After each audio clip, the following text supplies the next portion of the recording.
Alors bonjour à tous. En fait, ce que je vais vous partager, ce que j'ai préparé, ça a été dit déjà. Alors voilà, par les prophéties qu'on a reçues, par l'exhortation de Stéphane, par ce qu'a partagé Loïc. Mais bon, il y a quelques petites idées supplémentaires que je voudrais vous partager. La parole de Dieu, c'est quand même la seule parole qui crée des choses. J'ai une collègue au boulot qui aime beaucoup les paroles, qui, vous voyez, sont... par exemple, parce que c'était impossible et qu'ils ne le savaient pas, ils ont fait des trucs comme ça, quoi. Et puis, elle aime beaucoup, alors elle a un mur placardé de paroles comme ça. Et je me disais, c'est joli, parce que sur le moment, ça fait du bien, mais seulement la parole de Dieu est quelque chose qui crée des choses nouvelles dans notre vie, et qui a une puissance infinie, quoi. Infinie. C'est la seule qui restaure. Et on entend, des fois on vient au culte par habitude, on entend des choses qu'on connaît, je pense à la foi de Jeannette, par exemple, qui entend des prédications de Joy depuis tellement longtemps, on dirait pas l'âge, mais depuis tellement longtemps. Et pourtant, il y a tout le temps cette parole qu'on a entendue 10 fois nous parle un jour, voilà, précisément, de manière différente. Et ce matin, qu'on puisse, je vais vous parler de la reconnaissance, 2-3 aspects de ma méditation ces derniers jours, et qu'on puisse vraiment entendre la parole de Dieu et l'écouter avec une ouverture particulière. Ce matin, je vous invite à prier. Seigneur, Saint-Esprit, tu viens ouvrir nos cœurs à ce que nous avons peut-être entendu déjà plein de fois, mais qui aujourd'hui va construire, restaurer, pousser notre vie de l'avant, nous faire découvrir des choses de ton royaume que nous ne connaissons pas, Seigneur. Entraîne-nous à ta suite, Jésus, et souffle sur nous, vraiment individuellement et dans ton Église, Seigneur. Amen. Alors, en introduction, je suis toujours étonnée des questions que Jésus pose de différentes manières à des gens très différents, avec des situations différentes aussi. Par exemple, à l'aveugle qu'on connaît bien, il va dire « tu es guéri ». Ah, c'est une parole qui m'interpelle, quoi, vraiment, parce que c'est extraordinaire de voir, voilà, que où il a de l'humour, Jésus, ce qui est peut-être vrai d'ailleurs, mais il y a une provocation dans cette question, parce qu'il est malade depuis longtemps, et il touche toujours au cœur, il ouvre le dialogue, il ouvre la communication. Et peut-être, voilà, c'est ça en introduction, voir quelle question Jésus a posée, ou Dieu a posée, qui nous interpelle et qui nous pousse après à cheminer dans la reconnaissance de son action dans notre vie. Et puis dans la tempête, pourquoi avez-vous peur? C'est-à-dire, comment? Voilà. Dans nos tempêtes, face à notre avenir, les incertitudes, tous ceux qui ont passé des concours, qui attendent des résultats, tous ceux qui cherchent un travail, tous ceux qui ne savent pas demain de quoi ça va être fait. Et puis c'est bien parce que personne ne le sait. Bon, personne n'a jamais su, ceci dit. Mais encore plus maintenant, quoi. Et Jésus est toujours à contre-courant avec ces questions. Il provoque quand même, hein. Pourquoi avez-vous peur? Chaque fois qu'il pose une question, ça nous amène à une réalité spirituelle nouvelle, à quelque chose qui nous ouvre vraiment le royaume de Dieu, et avec un éclaircissement de cette situation où Dieu va au cœur, quoi, de notre difficulté. Et puis il y a une question qui est importante. Après, il y a des questions qui vont vous toucher plus ou moins chacun ce matin, là où vous en êtes avec votre Seigneur. Qui dites-vous que je suis? Qui dites-vous aujourd'hui, 26 juillet 2020, qui je suis? Ce que je suis. Et Pierre lui répond, tu es le Christ. Qu'est-ce qu'on répond ce matin? Qu'est-ce que Dieu va interpeller avec cette question? Qui dites-vous que je suis? Et puis une autre question dans un autre domaine. Pourquoi vois-tu la paille qui est dans l'œil de ton frère et ne vois-tu pas la poutre qui est dans le tien? Je ne sais pas vous, mais moi je suis assez spécialiste de voir les pailles. Je ne pense pas que je sois seule là. Et je pense que Jésus, avec ces questions, nous ouvre des perspectives nouvelles, et sur nous, sur les autres, et nous parle de sa vérité. Quelle est sa vérité? Et la dernière question que je citerai ce matin, en introduction, c'est quand Dieu dit à Adam, où es-tu? Où est-ce que tu es là dans ta vie? Où es-tu? Quel est ton positionnement? Quelle est ta question? Quel est ton désarroi? Quelle est ton incertitude? Quelle est ta maladie? Quelle est ta tempête? Quelle est ta joie aussi? Parce qu'il y en a quand même pas mal de joie aussi. Quelle est ta préoccupation? Et chaque fois, ce questionnement, ça touche notre être profond, notre identité, la vocation que Dieu nous adresse aussi, ça nous booste. Jamais les questions de Dieu, les questions de Jésus sont culpabilisantes. Jamais. C'est pas faire ça, Jésus. Et en posant ces questions, Jésus nous rappelle son vif désir d'être en communication, voire en communion vraiment avec nous. La réponse que Dieu demande, c'est une réponse qui nous appartient à nous seuls, que nous seuls nous pouvons répondre dans notre relation que nous avons avec lui, mais c'est une question de vie. C'est une question qui nous pousse à choisir la vie. Les questions que nous avons, que nous posons à Jésus, ou que Jésus nous pose, fortifient notre relation avec lui. Alors, prendre du temps pour être reconnaissant, juste la base du mot reconnaissant, la reconnaissance, c'est reconnaître pour nous, chrétiens, qui connaissons Jésus, c'est connaître vraiment ce cœur à cœur et avoir envie de connaître encore plus. Je trouve que plus on va dans la vie, et plus on doit garder, parce que le mot devoir, je n'aime pas trop, mais on garde ce cœur d'enfant d'être toujours stupéfait de voir que ce que Dieu a dit, il le fait. Et j'espère qu'à la fin de ma vie, je serai encore étonnée de voir que ce que Dieu a dit, il le fait. La reconnaissance, voir vraiment le caractère de Jésus. Et le but de Jésus, là, c'est de manifester son amour pour nous, toujours. C'est de nous rendre conformes à ce qu'il est et à sa nature. Et la reconnaissance, on va voir, c'est vraiment un des chemins où Jésus nous invite à le suivre. Souvent, on le minimise, on dit oui, c'est vrai, il faudrait quand même dire merci pour la nature, le soleil, ma famille, mon mari, mon travail. Bon, allez, merci Jésus, c'était bien sympa. Tu me donnes des bienfaits comme ça, qui montrent que tu es là, voilà. Mais moi, je pense qu'évidemment, vous le savez, la reconnaissance est plus fort que ça. C'est un chemin de communion avec lui très fort, d'adoration, de louange, ça a été dit ce matin. Je trouve que les vacances dans l'été, ça nous pousse à, peut-être, ça nous autorise, comme le confinement nous a autorisé à prendre du temps avec Dieu. Et je trouve que le temps de vacances nous autorise un peu, parce qu'on a un peu besoin d'autorisation, parce que la reconnaissance, passer un temps de reconnaissance envers Dieu de ce qu'il a fait, est un exercice difficile, parce qu'il n'est pas productif, là, tout de suite, aller visiter quelqu'un, prier pour un malade, aller visiter un prisonnier, aller voir quelqu'un, voilà, ça c'est concret, donc on a l'impression d'avoir abouti quelque chose dans notre vie. Prendre un temps chez moi toute seule de reconnaître et puis de lister un petit peu ce que Dieu a fait, des fois on a l'impression que c'est un peu superficiel alors que Dieu nous appelle à quelque chose de très profond, vraiment. Depuis, je dirais, 6 ans à peu près, 5-6 ans, j'ai l'habitude d'avoir des livres, des cahiers où je note voilà, ce que je demande à Dieu, mes sujets de reconnaissance, etc. Et là, je prends plaisir à regarder de temps en temps, parce que finalement c'est bien de l'écrire, mais après c'est bien de regarder, parce qu'on oublie. Et on va voir combien la Bible nous incite à ne pas oublier, à nous souvenir.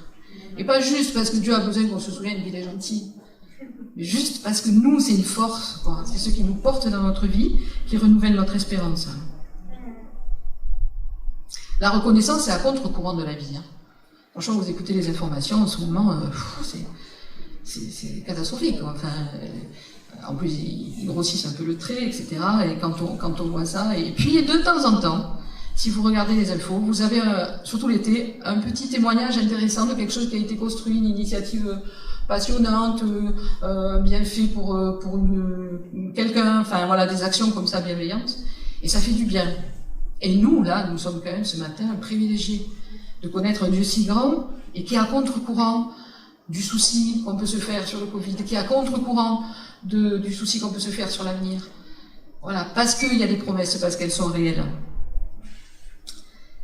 Alors, le psaume 103, juste pour, parce qu'on est en vacances, alors je peux un petit peu venir. Le psaume 103, quand j'étais au pensionnat Marie-Durand, qui était à l'époque pas une école, enfin qui était une école mais qui était aussi un pensionnat, on avait, donc j'aime bien raconter cette histoire, on avait droit à pas grand chose, voilà, et on avait une vieille télé couleur où il y avait une chaîne.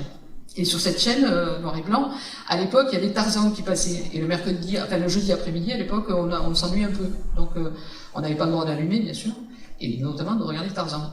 Parce qu'il était un peu dévêtu et que les sœurs qui tenaient le pensionnat trouvaient quand même que ça ne faisait pas. Voilà. Et évidemment, plus c'est interdit, à cet âge-là, plus on a envie d'y toucher et de le regarder. Et puis on a été pris en flagrant délit. Tout ça pour vous dire que quand même on a été 3. Et puis, il était dévêtu, mais enfin, maintenant quand on le regarde, bon. J'ai copié 10 fois le psaume 103. Je n'ai jamais compris la relation entre avoir lu Tarzan et copier le psaume 103. Il est long, hein. Il est long, 10 fois c'est long, hein. Voilà.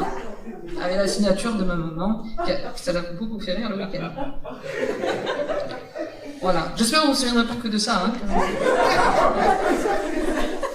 Alors, ce psaume de David, il est écrit après que David ait vécu beaucoup de batailles avec lui-même, beaucoup de batailles avec plein d'autres, pendant la guerre, enfin plein de choses, plein d'armées, tout ça. Mon âme bénit l'Éternel, que tout en moi bénisse son Saint-Nom. Mon âme bénit l'Éternel et n'oublie aucun de ses bienfaits. On le connaît, hein. Est-ce qu'on peut l'entendre ce matin de manière différente? Est-ce qu'on peut regarder à ce temps où on bénit Dieu?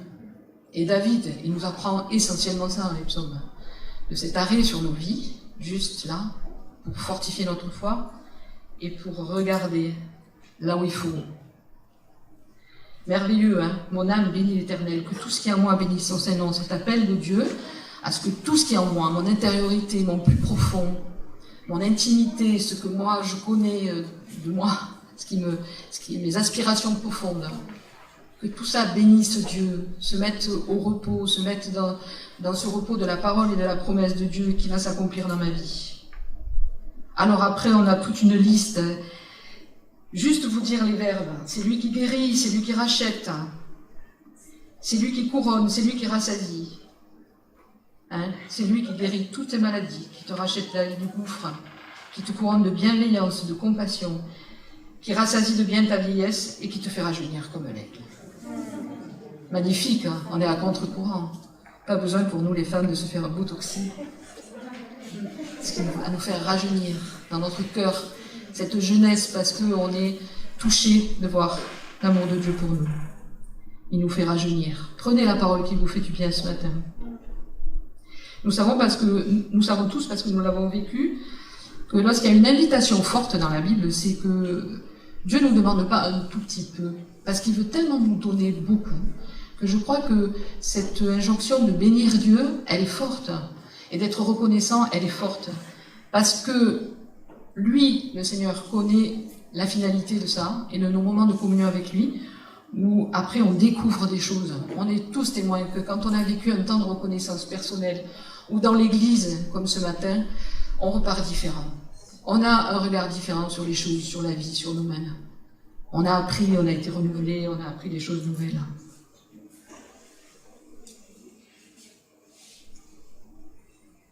Alors, comptez les bienfaits de Dieu. Je crois qu'on le chantera tout à l'heure, c'est ça. Est-ce qu'on pourrait faire un petit exercice, pas ce matin, mais est-ce qu'on pourrait faire un exercice pendant nos vacances de lister les bienfaits? Alors, quand on arrive à avoir listé, comme je disais tout à l'heure, le travail qu'on a la chance d'avoir et qu'on peut aimer aussi la famille, mari, des amis, des enfants et tout ça, puis hop, on arrive un peu à court, on dit bon, là on a fait l'essentiel, et puis là il y a quelque chose qui va se passer, parce que dans ce temps d'intimité où j'ai fermé ma porte et où je suis avec Jésus, je vais avoir tout d'un coup des choses qui me reviennent et sur lesquelles je peux remercier moi, parce que je sais que Dieu m'a touché sur des choses que personne ne sait. Voilà. Donc c'est vraiment une invitation à être reconnaissant. Je peux lister, c'est bien les listes. C'est bien, je trouve, les listes. Puis on voit à côté ce que Dieu a fait. Repasser vraiment les vérités de Dieu, c'est important. Ensuite, suivre l'exhortation et l'encouragement. Ne pas oublier. Souvent, il y a marqué ça dans la Bible. Souviens-toi, n'oublie pas. Bon. Je nous rappelle gentiment qu'on est oublieux. C'est vrai. C'est vrai qu'on est oublieux. Franchement, est-ce que vous savez ce que vous avez mangé il y a une semaine? Dimanche dernier.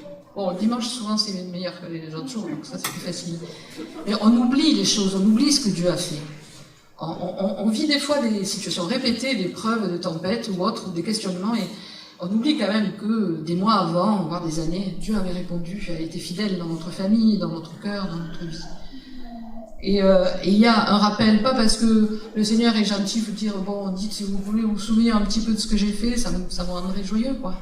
C'est pas ça, c'est profond quand même, c'est pour nous qu'il le fait, c'est pas pour lui. C'est pour nous, quoi. C'est pour que vraiment on soit fortifiés dans notre foi.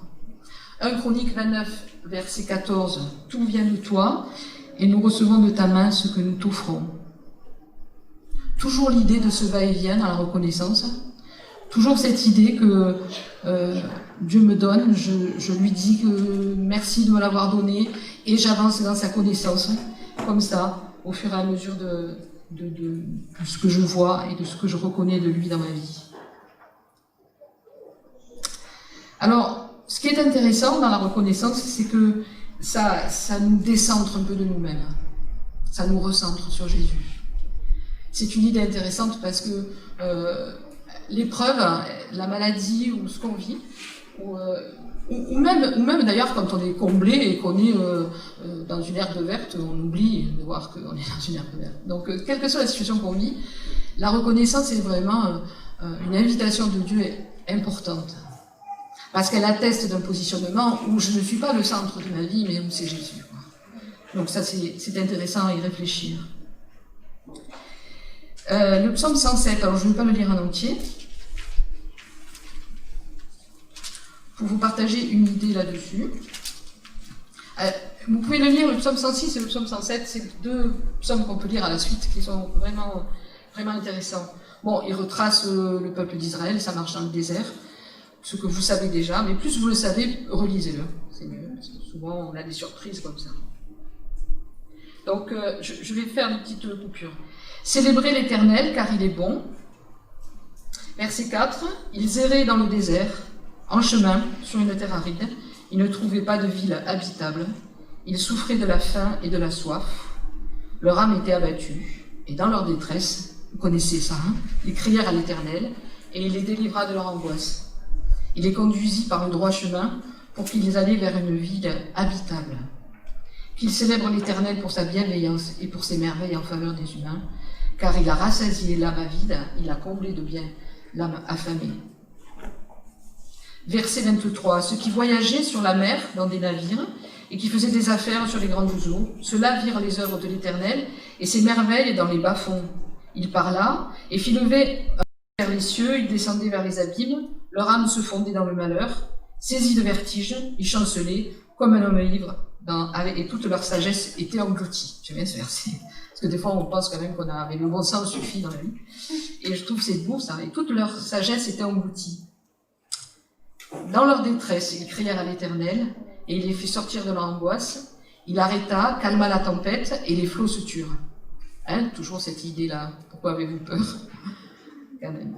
Ils se réjouirent de ce qu'ils étaient apaisés, et l'Éternel les conduisit au port désiré. Qu'il célèbre l'Éternel pour sa bienveillance et pour ses merveilles en faveur des humains, qu'il l'exalte dans l'assemblée du peuple et qu'il le loue dans la réunion des anciens, ce qu'on vient de faire, pour ça c'est fait pour aujourd'hui. Et le dernier verset de ce psaume, que celui qui est sage prenne garde à ces choses et comprenne les actes bienveillants de l'Éternel. Que celui qui est sage, une fois que Dieu a bien anéanti des fois l'image qu'on a de la sagesse, on pense qu'on est sage, que celui qui est sage prenne garde à ces choses et comprenne les actes bienveillants de l'Éternel.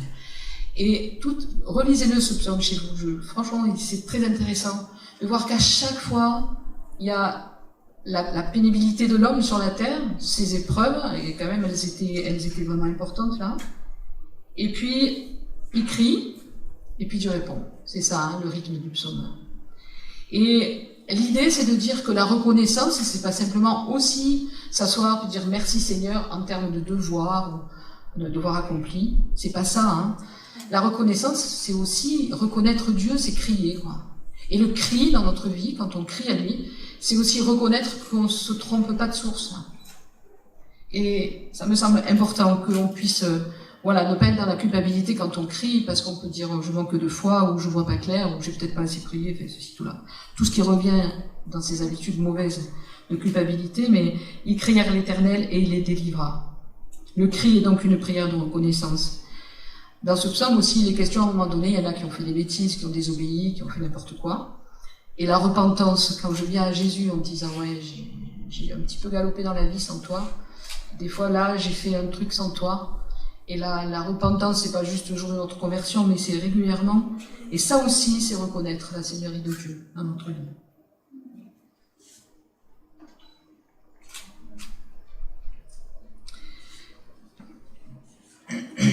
Être reconnaissant, c'est en fait s'engager à transmettre. J'aime bien cette idée quand même que dans ce psaume, aujourd'hui, des milliers d'années après, on lit une histoire de gens qui vivent des choses qu'on vit, plus ou moins, dans des temps de vie aujourd'hui, chacun.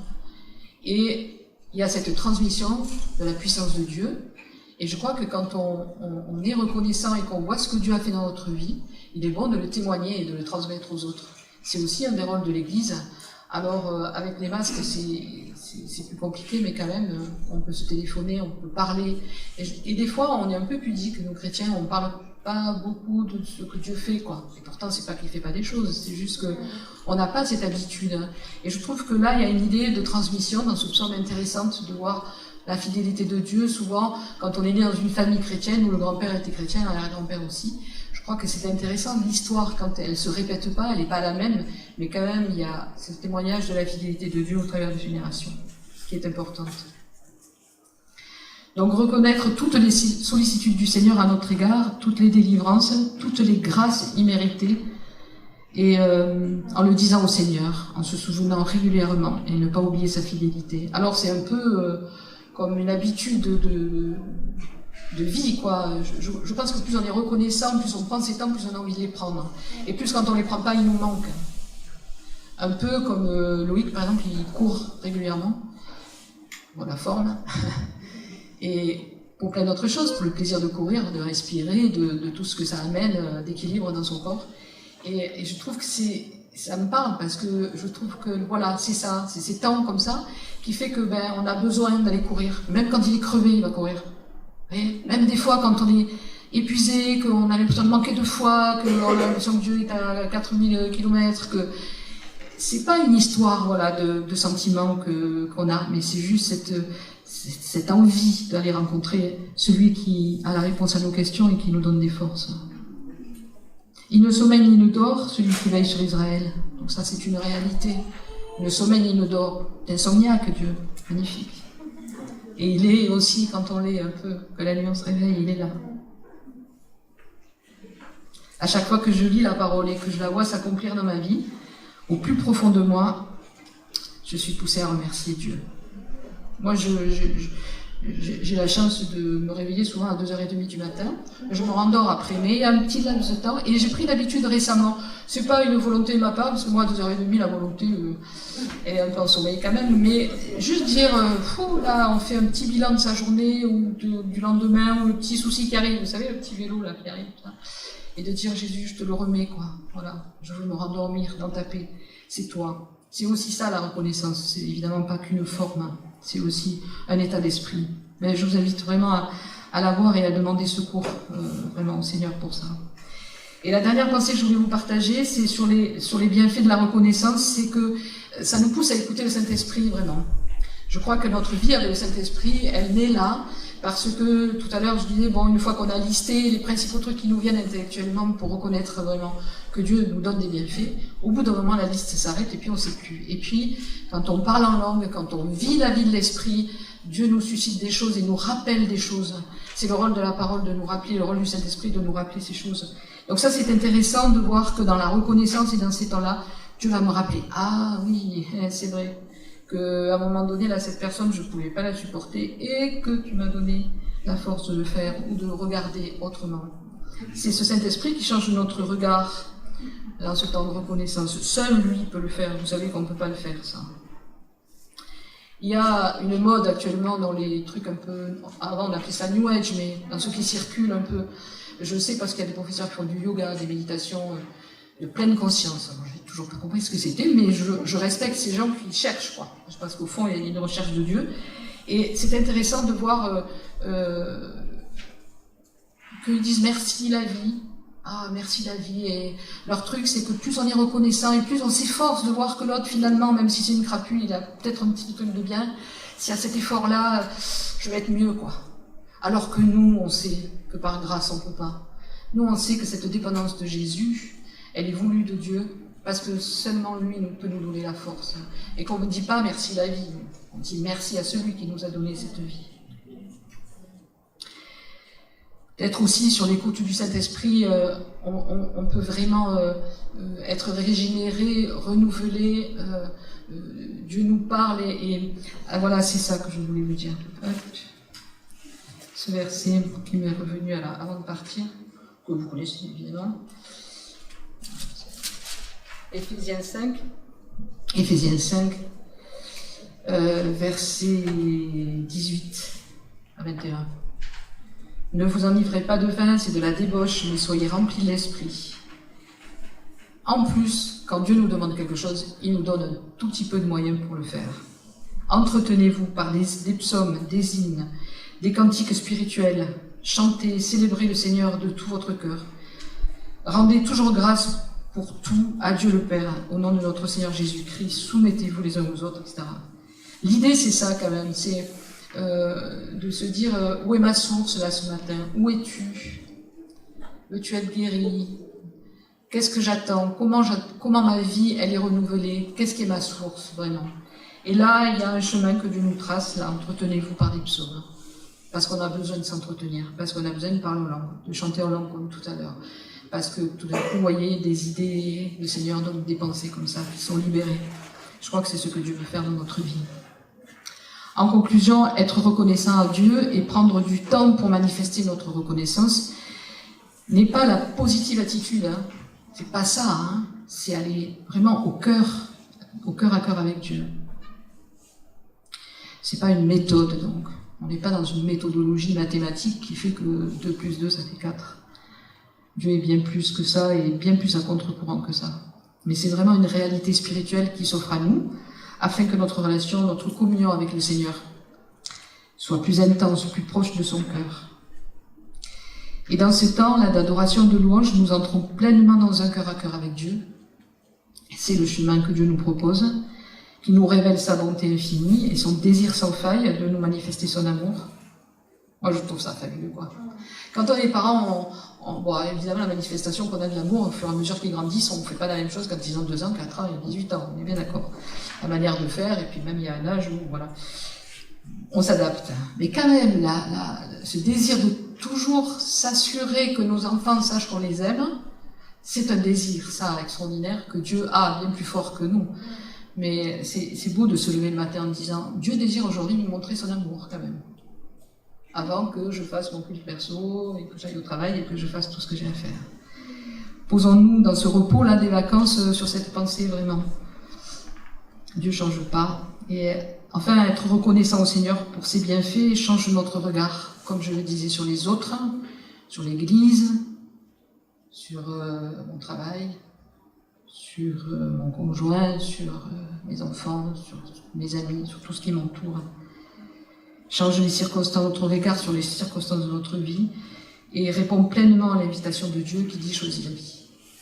Seigneur, merci pour ta parole qui est forte, Jésus, qui est puissante, qui est agissante. Et nous te prions pour que ces temps de repos, de vacances, ces temps, même pour ceux qui travaillent, ce temps un peu ralenti de notre société, nous fassent prendre conscience de ta seigneurie, de ta royauté, de ta grandeur et de ton immense désir de nous dire tout le temps que tu nous aimes, Seigneur. Merci pour la grâce de te connaître, pour le privilège de marcher avec toi. Merci parce que tu es celui qui ne se trompe pas et celui qui nous donne la victoire après toutes sortes d'épreuves qu'on peut vivre, Jésus. Merci pour l'espérance renouvelée ce matin.